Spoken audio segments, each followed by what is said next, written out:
મારે ને તમારે 100 વર્ષ જીવવું છે અને મૃત્યુનો ડર છે, મરવાનો ડર છે બધાને.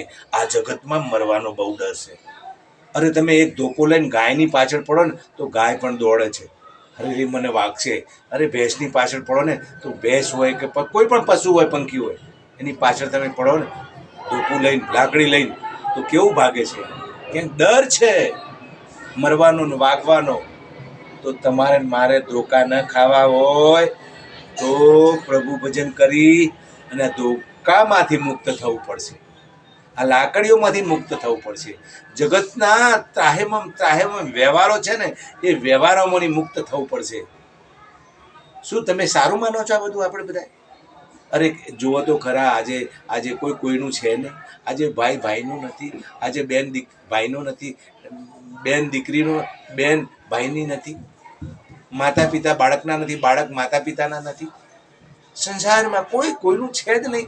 અંત સમય તો બધા સ્મશાનમાં લઈ જઈને બાળી કૂટે છે, કાં તો અમારા જેવા કોઈ સમાધિ આપી દે છે. જગતમાં કોણ કોનું છે? બધા સ્વાર્થ માટે હું તમે જીવી રહ્યા છીએ. તો સ્વાર્થમાંથી મુક્ત થઈ અને પ્રભુ ભજન ન કરી લઈએ હું તમે બધા? અરે રે, આપણે બધાને આવો મોકો મળ્યો મનુષ્ય અવતાર, તો આપણે સાર્થક નહીં કરી લઈએ પ્રભુ ભક્તિ કરી?